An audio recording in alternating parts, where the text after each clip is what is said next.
Hi everyone, welcome back to the course on web designing using CSS. Today we are going to study the CSS syntax. A CSS rule set contains of a selector and a declaration block.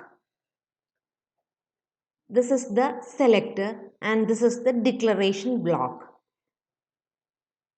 In the declaration block, we are giving the property value, properties of this particular selector and the values that we want to apply for this element.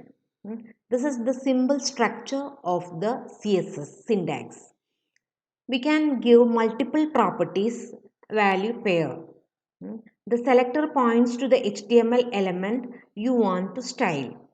The declaration block contains one or more declaration separated by semicolon. Each declaration includes a CSS property name and a value separated by colon. This is the property value pair that's separated by colon. A CSS declaration always ends with a semicolon. Declaration always ends with a semicolon and declaration blocks are surrounded by curly braces. The declaration blocks are surrounded by curly braces. This is the simple example of a CSS. We are giving properties for the selector H1. Here we are giving two properties, color property and font size.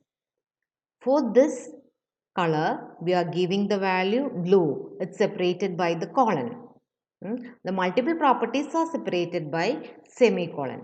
And the end of the declaration is by semicolon and the declaration block is closed in the curly brace. This is the selector. There are different types of selectors in CSS. CSS selectors are used to find HTML elements based on their element name, ID, class, attributes and more. CSS selectors are used to find HTML elements. Here the element selectors, ID selectors, class selectors etc. are used in CSS. First one is element selector. The element selector selects elements based on the element name. The ID, you can select all P elements on a page like this. In this case, all P elements will be center aligned with a text color. P color colon red and text aligned is red center. Here P is an element and we can give styles to any IDs or any paragraphs with these properties. That is element selector. This is an example of element selector. Here we are giving the styles by using style tag. There is an opening tag and a closing tag.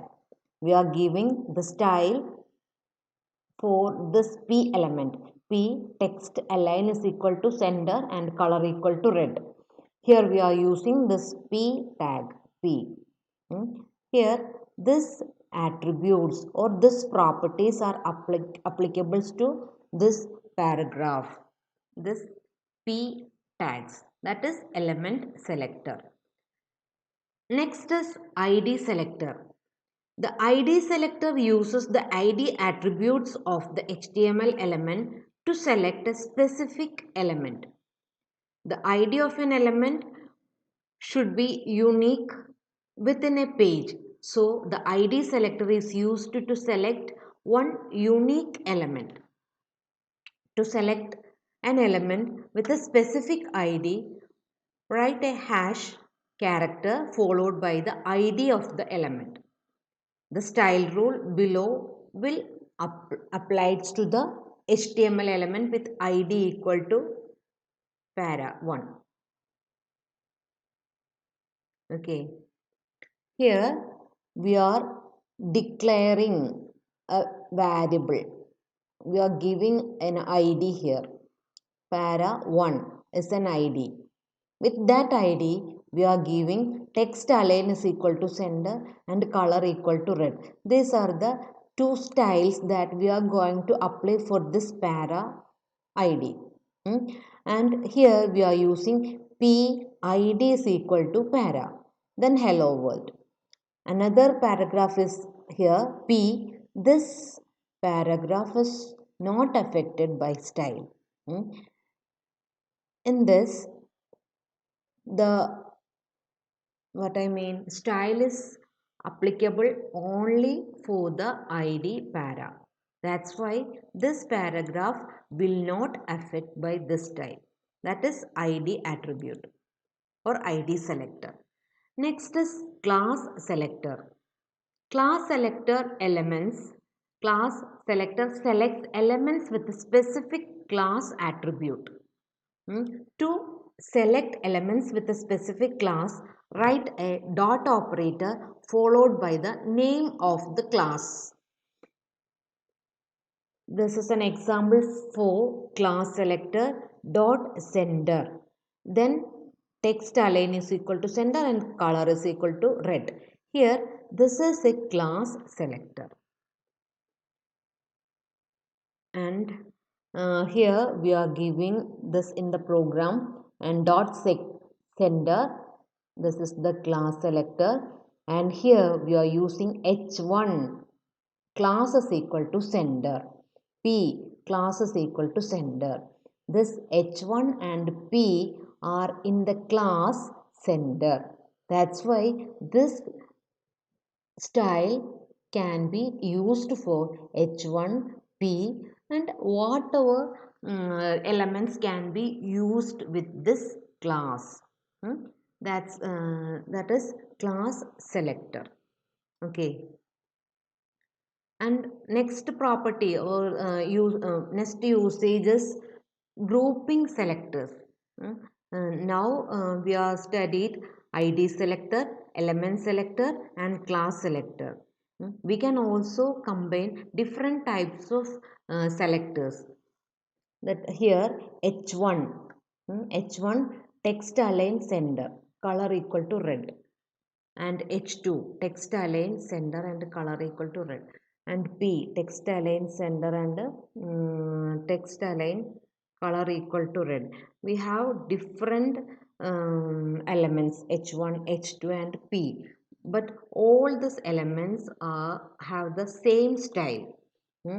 Then we can it will be better to group the elements to minimize the code. To group the selectors, we can write h1, h2 and p. Then we can start the curly brace, text align equal to sender and color equal to red. We can group different type of elements in a single declaration, that is grouping selectors. This is another type of using selectors. Then here we can use that in the example. Here h1 is an element. It has the properties text align equal to sender and color equal to red. h2 is another element. We can use the same style, that is grouping of selectors. That's about today's class. Thank you.